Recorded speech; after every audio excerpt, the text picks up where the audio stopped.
everybody. I hope that you guys are doing well this morning. It's been a busy day already for me. I hope it's been a good one for you so far. One of the things I want to talk about today is kind of an interesting topic. It's one that came up during our Sunday morning Bible study discussion this past Sunday. We were talking about salvation and talking about what the gospel is and what the gospel means and different things like that.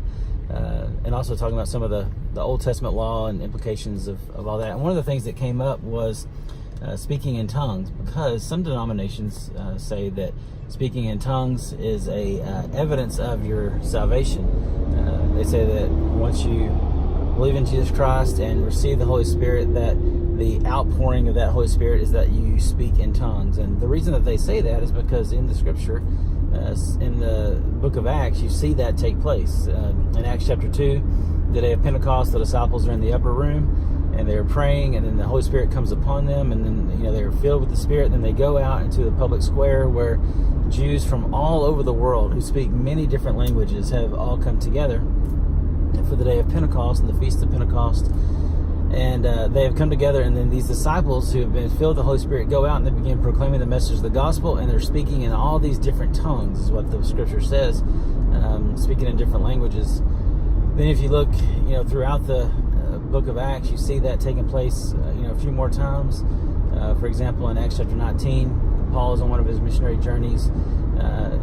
He preaches the message of the gospel. People believe. He puts his hands on them. They receive the Holy Spirit, and they begin prophesying and speaking in tongues.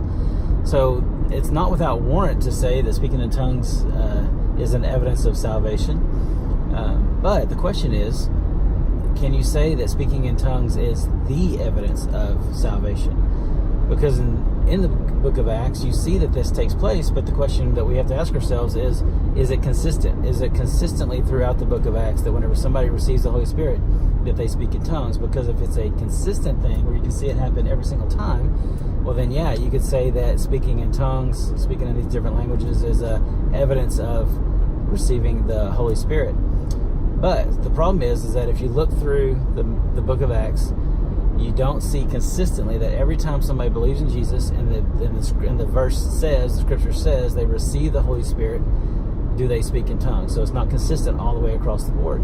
For example, whenever Saul, who later becomes Paul, whenever Saul believes in Jesus Christ, he receives the Holy Spirit. It says that he receives the Holy Spirit, but it doesn't say anything about him speaking in tongues. What it does say is that he spends some time with the disciples there in the city, and then he begins immediately preaching the message of the gospel. There's a couple of other times where we see that take place, where somebody receives the Holy Spirit, but they don't speak in tongues, but they do go out and begin proclaiming the good news, proclaiming the gospel, talking about all that God had done for them. Think about some of the people that were healed by Peter and James and John. They immediately get up and start proclaiming the message of the gospel and the good news and talking about all that God had done, but they don't necessarily speak in tongues.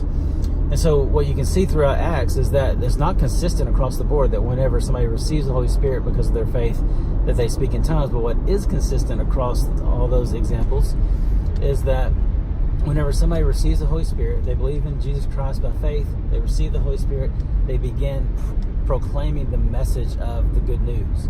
So in other words, the evidence of salvation is not that you speak in tongues. The evidence of salvation is that you talk about Jesus. You talk about what God has done for you. You talk about the salvation and the freedom that you have experienced. That's the evidence of salvation. And so evidence of salvation is not speaking in tongues, it's proclaiming the message of the good news.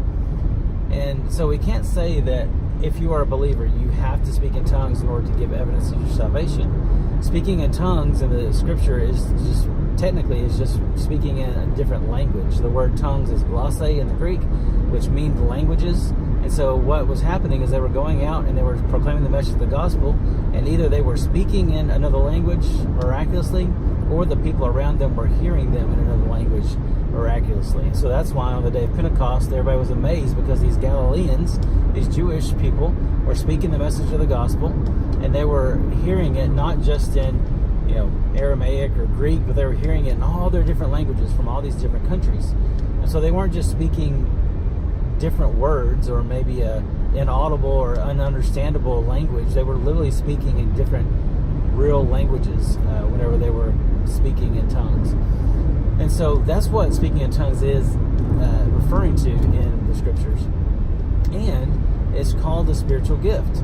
And in the end of 1 Corinthians chapter 12, Paul makes it clear that not everybody has every gift, that we're all given a variety of gifts. And he asks the question, are all prophets, are all preachers, are all teachers, do all speak in tongues? And the obvious answer is no, because Paul makes it clear that not everybody's an apostle, not everybody's a preacher, not everybody's a teacher. So if we continue that logic on down the road, then you'd have to say that not everybody has the gift of speaking in tongues. And so if you don't have the gift of speaking in tongues, then you're not expected to speak in tongues. So if you are a believer in Jesus Christ, unless you've been given the gift of speaking in tongues or speaking in other languages, then you cannot be expected to give evidence of your salvation by speaking in tongues. And so Paul makes it clear, and if you go to Corinthians chapter 14, 1 Corinthians 14, he really talks about it a whole lot. He talks about how speaking in tongues isn't even the best gift that you could ask for. And he talks about how speaking in tongues is for edifying the individual, not the church. And it's for reaching out to unbelievers, not the church. And so there's lots of things that he says about that.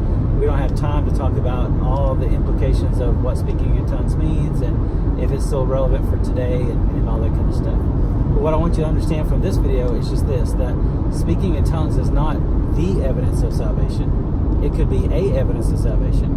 But what is consistently the evidence of salvation is that you can't help but tell people about what God has done in your life.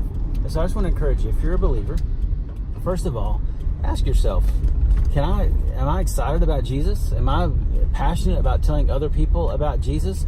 Maybe even if you're hesitant about it, are you just excited about it? Does it get you, energized and jazzed to tell people about the Lord? Well, that's evidence of salvation.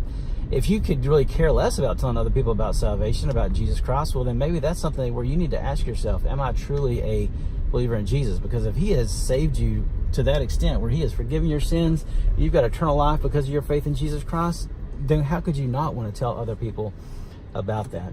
And so I just want to encourage you to consider, have you given your life to Christ? Are you excited about telling other people about your life in Christ? And if not, well, then maybe salvation is something that you need to consider. Or maybe your true relationship with Christ is something you need to consider. Are you truly a believer? Maybe have you just strayed away and you need to come back to stronger faith and really begin walking with the Lord? So hopefully this is an encouragement to you. I hope it's something that maybe you understand a little bit more about what speaking in tongues is as far as evidence of salvation or not evidence of salvation. And, if you have any other questions about that, drop that in the comments below and maybe I can talk about speaking in tongues one of these days, and I'll have to try to figure it all out myself anyway. But drop a comment down below if you have a question, something you'd like me to talk about in one of these videos.